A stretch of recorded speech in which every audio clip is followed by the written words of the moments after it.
once you head down the dark path, forever will it dominate your destiny. And you get dental. But, all in all, I really like this game, and that's part of why I wanted to do this retrospective, was to tell everyone about it and hopefully get you to try out some of the other games in the franchise. Oh, sweet child of summer, you are so naive. Hello, friends. My name is the Dyslexic Cosplayer, and now we're going to finish the Undead review for Warcraft 3 Reforged. Yeah, if the audio quality sounds different, that's because I picked up and dropped this review about 5 times in the span of 1 month, and I'm only just now getting to finishing it, so that might be why the mileage seems different. Okay, I can't exactly recapture my feelings at first watching this, but the best I can manage is, no, why? So, we've reworked this scene. In my opinion, we've reworked it in such a way that it is actively less cinematic than what I'm about to play for you now. This was the original game when we did this exact same scene. Notice, we have shifting camera angles, dynamic movement. We managed to establish very convincingly the dynamics of power in this relationship. Notice how Tichondrius is towering over Arthas as if he's in a position of authority? Yeah! We even managed to show off the cultists of the Dam in the wild, about their business. Why would you actively make a cinematic less cinematic? Once again, in the spirit of even-handedness, I do like the fact they made the cultists of the Dam have this miasma around them so they're easier to spot, rather than just giving them colored reskins. That's a nice improvement. Ha ha ha! I can't believe I used to rule over a bunch of cockroaches like you! Die! Die! Oh yes! Go to work, my undead! Leave none alive! The women and children shall not be spared! For the Lich King! I'm sorry. Aren't you guys going to run? Or anything? No, just gonna stand there and fight? Fine, I'll go kill her. Laters! Ha ha ha ha! Well, once that's done, we get told by Tichondrius that we're a good little lapdog, and now we're gonna go resurrect Kel'Thuzad. The one we killed and said he'd be back? Yeah, apparently we're helping with that. So we pick up some lovely new toys to help transport the ashes, and then we go on a killing spree. I do like the fact they've redone the paladins so they look distinctly different from each other, but again, I'm getting tired of the only thing I can praise being the art department, that's all. Come along now, Necromancer. The powers that you once served have need of you again. Say about that, how did killing me work out again? Once we're done being Tichondrius' errand boy once again, we're given the task of finding a special container to transport the ashes of Kel'Thuzad to Quel'Thalas. It somehow sounds like a weird tongue twister. Quel'Thalas being the homeland of the elves, so this'll be fun. And once again, I really like the improved look of the new paladins. So, we find out the end boss is our old buddy Uther, and the container he's got is actually our father's urn, with our father's ashes in it, who we murdered. Needless to say, Uther's not terribly amused that we've come for it. And now, a dramatic recreation of this scene. You were like my brother, Arthas. I don't care, I hate you and I want you to die, ha ha ha ha! You were supposed to destroy the undead, not join them. Ah. Plans change, jerk. Ha ha ha ha! Well, after placing the remains of Kel'Thuzad in the ashes of our father, we get a pat on the back, before learning we should not trust the Dreadlords, and that only we can see our new ghost buddy. That's fun. Meanwhile, in what I can only assume is Activision Blizzard's new corporate headquarters, the Dreadlords meet up to discuss their sinister plan. It basically boils down to... I really hope the undead do their job. Yeah, they're totally gonna do their job. Well, this was a good meeting. Laters! Master, I've made more things to fill loot boxes with. Can I make a real game now? No, we make money, not games. Well, while we wait through the exceptionally long load time for each level, friends, once again, Quel'Thalas is the low point of this game by a heavy, heavy margin. I'm also starting to get a sense of where they might have put all of their effort in reworking the game into, but more on that later. So somehow in my memory I remember this scene being a whole lot better in the original game, but a one-to-one comparison, I have to say, they didn't really change much. It's basically the same. So one improvement I do like is they actually make Arthas's first encounter with Sylvanas its own animation, whereas previously it was just a couple of spoken voice lines. Not a big deal, but again, in the spirit of even-handedness, this was an improvement that I did appreciate. So, that being said, here's everything else that sucks about this level. The fact they changed nothing about it! It is still a point A to point B map with no real interesting gameplay obstacles other than having to cut your way through some trees once. When you have a voice line like "even the trees of our homeland protect us," I'm expecting some gameplay improvements, but no, just keep it the same. So there was an error where I ended up losing the footage I had recorded of the 3 keys of Silvermoon. But I'm not gonna go re-record that because it's the exact same level. They did nothing to it. It's kind of bland. They updated some of the visuals and some of the cinematics, but not considerably enough for me to feel like that's necessary. However, the Fall of Silvermoon, they apparently sunk all of their development time for this arc into that one level, because they did a lot. So, we find out from Tichondrius the plan is to take the ashes of Kel'Thuzad to the center of Silvermoon where they have a well of eternal energy called the Sunwell. If we place his ashes there, something will happen. And I will say, I like the fact they made the Sunwell look less like a fountain and more like a font of arcane power. We still have to deal with the messengers trying to reach Silvermoon, which is annoying, but one thing we did change is we get an actual fight with Sylvanas outside of the gates of Silvermoon proper, and we get a complete rework of the original animation of Arthas transforming Sylvanas into a banshee to serve him, which I have to say I appreciate, but I have a sinking feeling why this is here. One other big change is we've made Sylvanas an actual hero NPC with her own spells and abilities, unlike where before she was basically just a slightly stronger banshee than normal. We also get some new secret areas that weren't in the game before, which makes exploring Silvermoon less of a dine and dash and more of an experience to be savored and enjoyed. Who am I kidding? We're just trying to get this over with.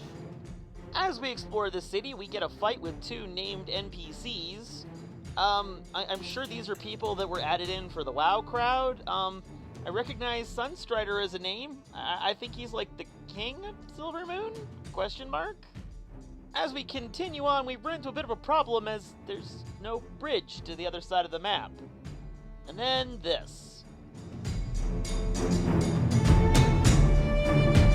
Now, Frostborn.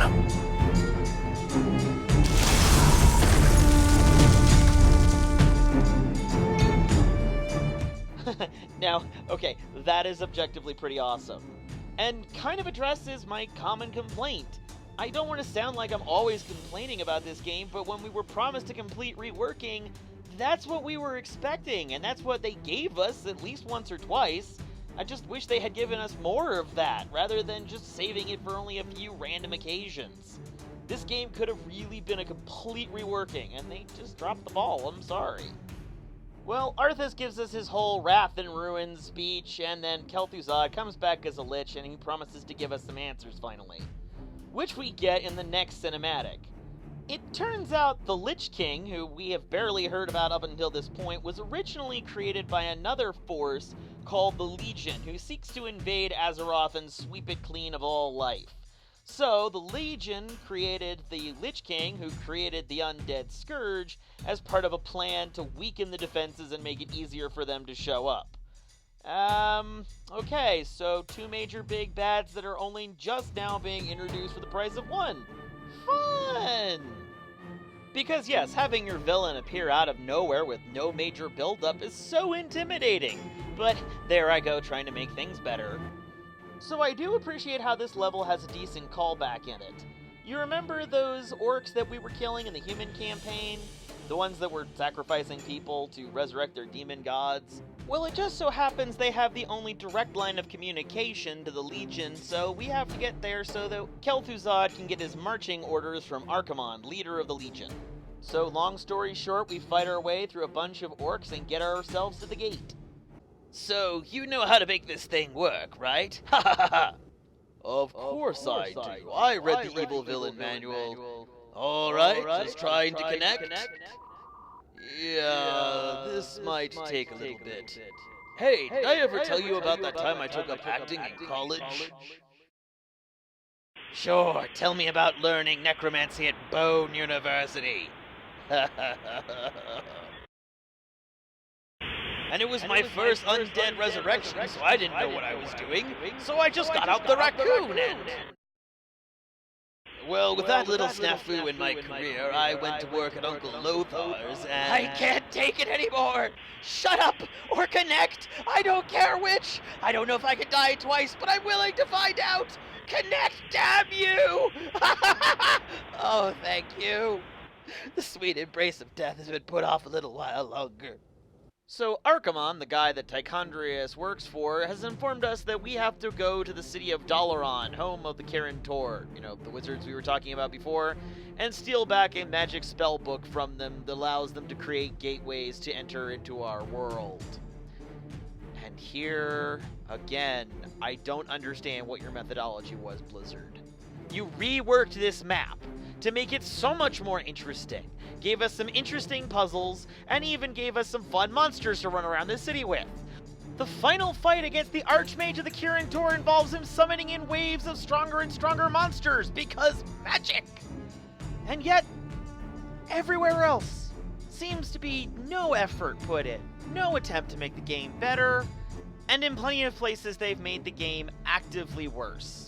It's clear that Activision Blizzard isn't interested in consumer-friendly policies, which is part of why as soon as they offered free refunds, no questions asked for this game, I took it. I need $30 worth of gas more than I need a $30 reskin. And frankly, I don't trust them on their word anymore, because what they've said about the game after the fact makes no sense. They claim that they wanted to make it more like it would be in keeping with the lore for World of Warcraft, since some of those details have changed, but then they decided not to do that. But then you have a whole bunch of scenes in Silver Moon alone that are clearly there just to make it more in keeping with the WoW lore. They also claimed they didn't want to change the cinematics, so it would be just like you saw before. Except for times where they've done that, and it's not the same, and I don't get it.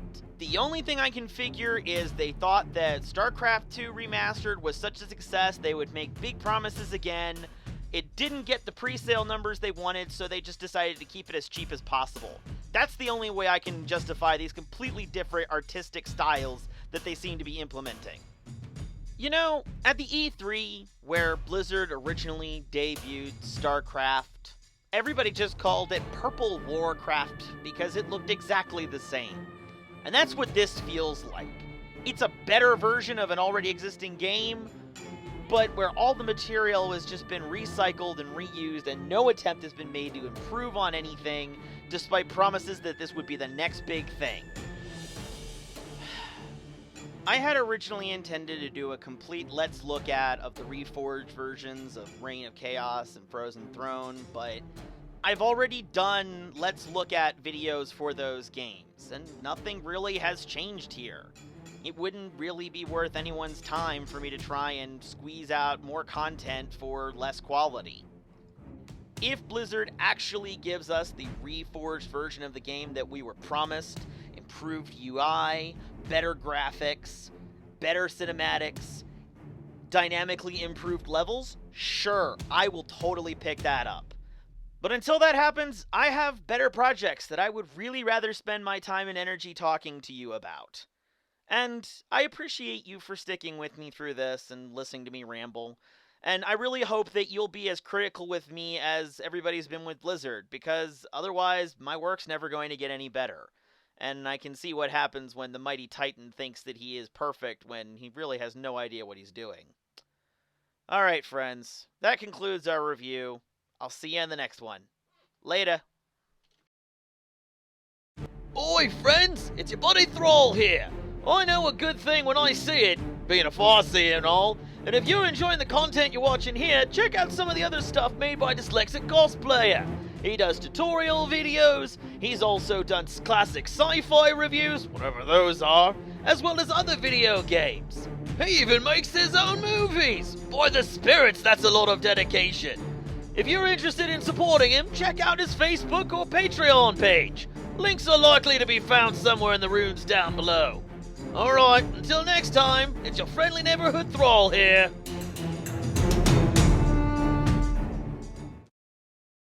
Before learning that we shouldn't trust the Lich King because he's apparently in cahoots with the Girl Scout cookie people.